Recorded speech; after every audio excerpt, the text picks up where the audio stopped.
semua, Assalamualaikum warahmatullahi wabarakatuh. Perkenalkan, nama saya Nisrin Kotunada. Di sini saya akan membahas mengenai pembuatan koloid. Sistem koloid dibuat secara langsung dengan mendispersi suatu zat ke dalam medium pendispersi. Dapat dilakukan dengan mengubah suspensi menjadi koloid atau dengan mengubah larutan menjadi koloid. Jika ditinjau dari pengubahan ukuran partikel zat terdispersi, cara pembuatan koloid dibagi menjadi dua, yaitu cara dispersi dan cara kondensasi. Yang pertama yaitu cara dispersi. Cara dispersi adalah memperkecil sebuah partikel. Cara ini dapat melibatkan pengubahan ukuran partikel besar atau seperti suspensi atau padatan menjadi ukuran partikel koloid. Caranya, cara dispersi ini terdiri dari dispersi langsung atau mekanik, homogenisasi, peptisida, dan busur Bradley. A. Dispersi langsung atau mekanik. Cara ini dilakukan dengan memperkecil zat terdispersi sebelum didispersikan ke dalam medium pendispersinya. Ukuran partikel dapat diperkecil dengan menggiling atau menggerus partikel sampai ukuran tertentu. Contohnya, pada pembuatan sol belerang dalam air. Serbuk belerang dihaluskan dahulu dengan menggerus bersama kristal gula secara berulang-ulang.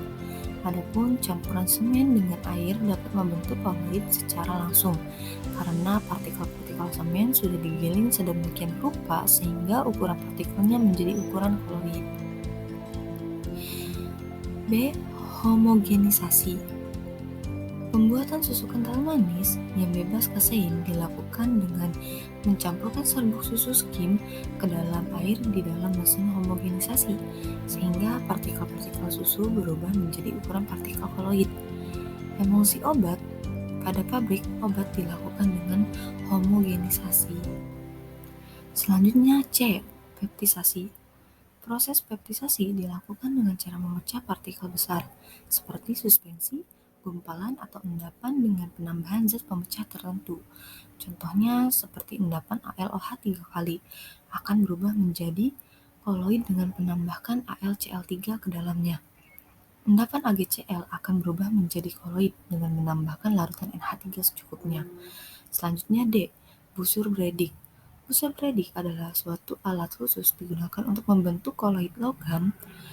Proses ini dilakukan dengan cara meletakkan logam yang akan dibuat menjadi koloid pada kedua ujung elektrode dan diberi arus listrik yang cukup kuat sehingga terjadi bunga loncatan bunga api listrik. Cara yang kedua yaitu cara kondensasi. Cara kondensasi ini dilakukan dengan mengubah satu larutan media menjadi koloid.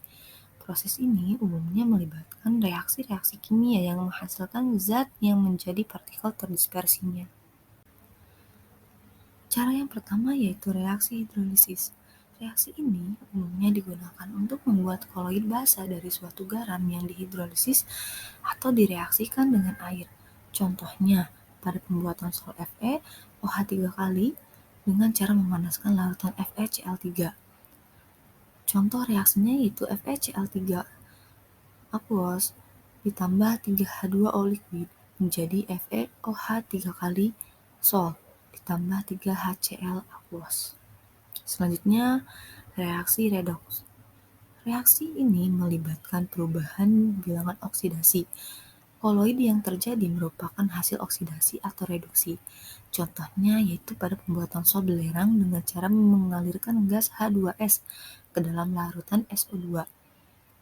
Reaksi kimianya yaitu 2H2S gas ditambah SO2 dalam bentuk aqueous menjadi 2H2O liquid ditambah 3S sol. Selanjutnya itu pertukaran ion. Reaksi pertukaran ion ini umumnya dilakukan untuk membuat koloid dari zat-zat yang sukar larut atau endapan yang dihasilkan oleh reaksi kimia.